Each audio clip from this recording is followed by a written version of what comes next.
In 1947, Andy Dufresne, Tim Robbins, a financier in Maine, is sentenced for killing his better half and her darling, a Gulf ace. Since the territory of Maine has no capital punishment, he is given 2 back-to-back life sentences and shipped off the famously cruel Shawshank prison.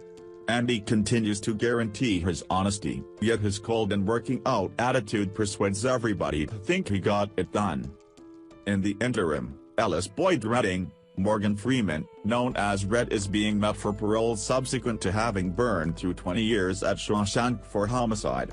Notwithstanding his earnest attempts and conduct, Red's parole is dismissed, which doesn't stage him so much.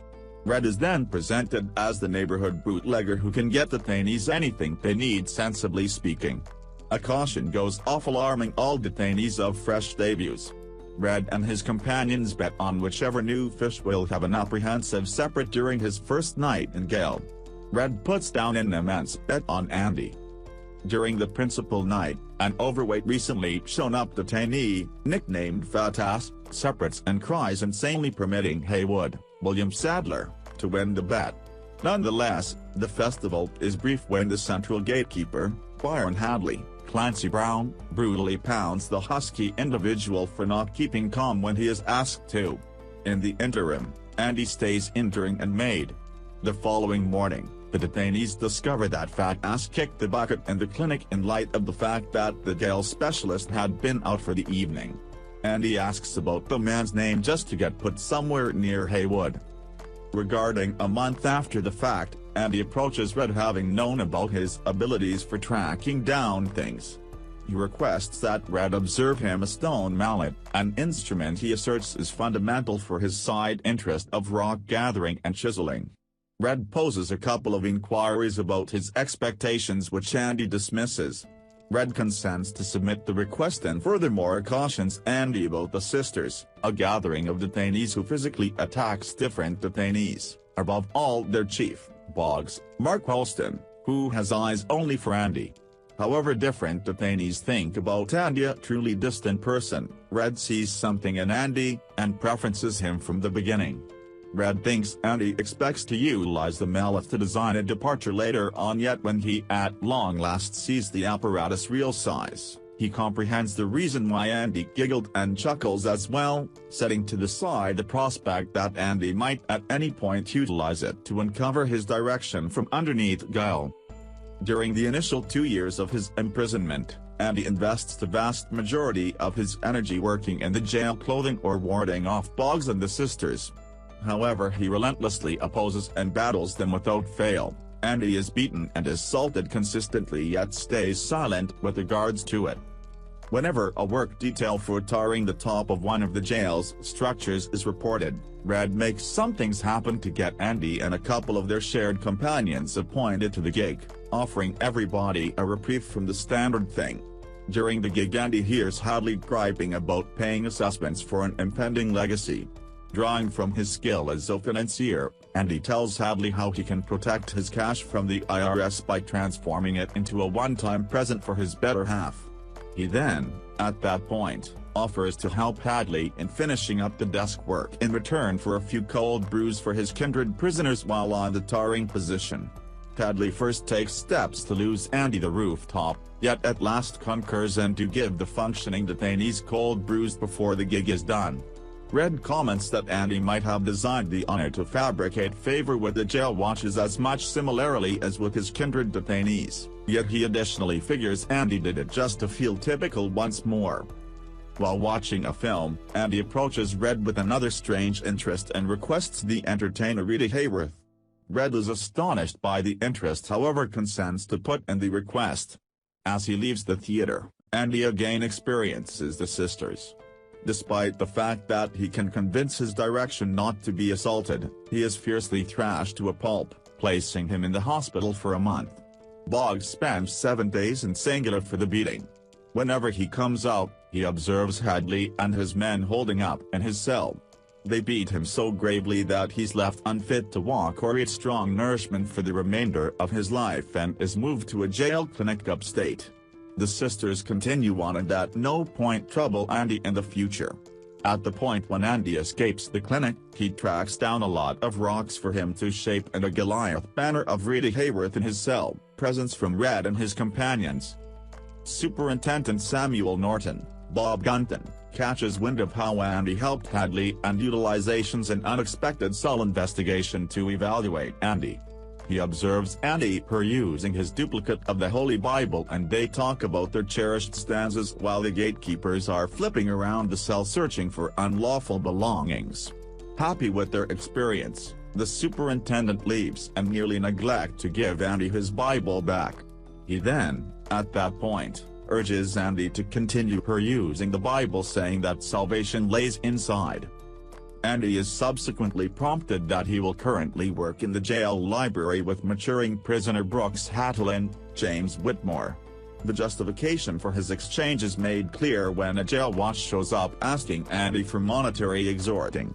Andy sets up an improvised work area and starts working, giving monetary encouraging to most jail watches and assisting them with their annual expense forms. Andy likewise sees a chance to grow the jail library. He begins by asking the Maine State Senate for reserves. He composes letters consistently.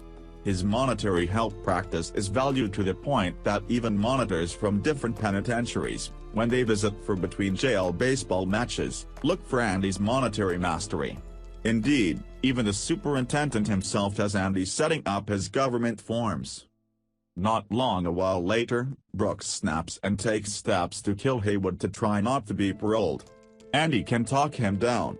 At the point when his companions examine Brooks' conduct, Red feels for Brooks having clearly become standardized, subsequent to burning through 50 years at Shawshank. He has become basically molded to be a detainee for the remainder of his life and can't adjust to the rest of the world. Red comments, "These dividers are amusing. First you disdain them, then, at that point, you become acclimated to them. Enough time elapses, you get so you rely upon them." Brooks is paroled and goes to reside in an asylum. He is likewise given a task at a grocery store which he detests. Finding it difficult to acclimate to life outside the gaol, he at last ends it all, leaving the message Creeks had arrived cut on a wooden pillar.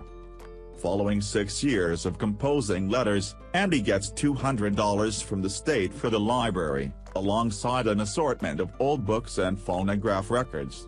However, the state senate thinks this will be to the point of getting Andy to end his letter-composing effort. He is resolute and tries harder. At the point when the gifts of old books and records show up at the superintendent's office, Andy tracks down a duplicate of Mozart's The Marriage of Figaro among the records. He locks the gatekeeper doled out to the superintendent's office in the washroom and plays the record over the jail's PA framework. The whole jail is before long enraptured by the music.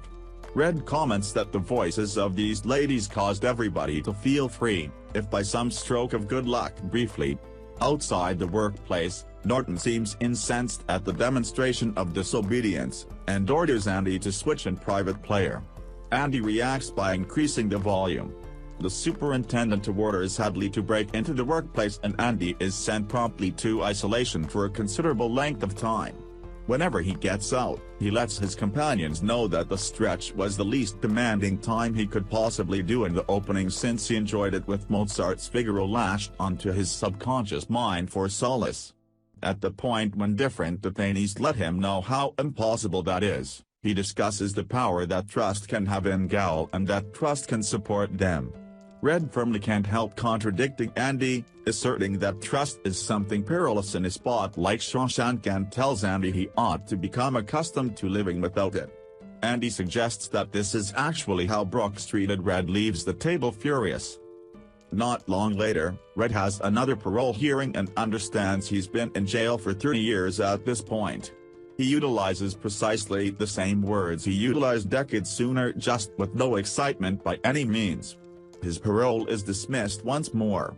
Andy gives him a harmonica to recognize his 30 years, which Red answers by offering Andy a Goliath banner of Marilyn Monroe to celebrate his 10 years. Around 4 years after the Mozart occurrence, the state senate at last reaches the resolution that they will not dispose of Andy with simply one more check. so they permit him a financial plan of $500 every year to construct his library. And he utilizes it admirably and manages book clubs and good cause to make the best jail library in the state and names it after Brooks.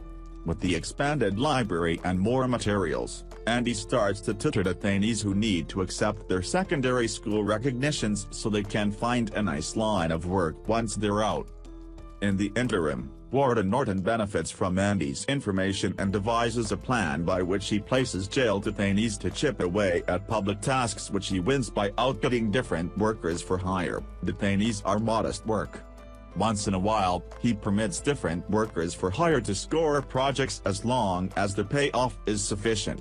Andy launders the cash by setting up a few records in a few banks, alongside a few speculations, utilizing the phony character of Randall Stevens, a man who just exists on papers, made by Andy himself through his insight into the framework and mail-requested structures. Randall Stevens formally has a birth testament, government-managed retirement number and driving permit. Would it be advisable for anybody at any point to explore about the plan they will pursue a man who just exists on paper? Andy imparts the subtleties to Red, noticing that he needed to go to jail to figure out how to be a hooligan. In 1965, a youthful detainee named Tommy Gilbellows comes to Shawshank to spend time in jail for breaking and entering. Tommy is nice, charming, and well known among different detainees and has become friends with Bai.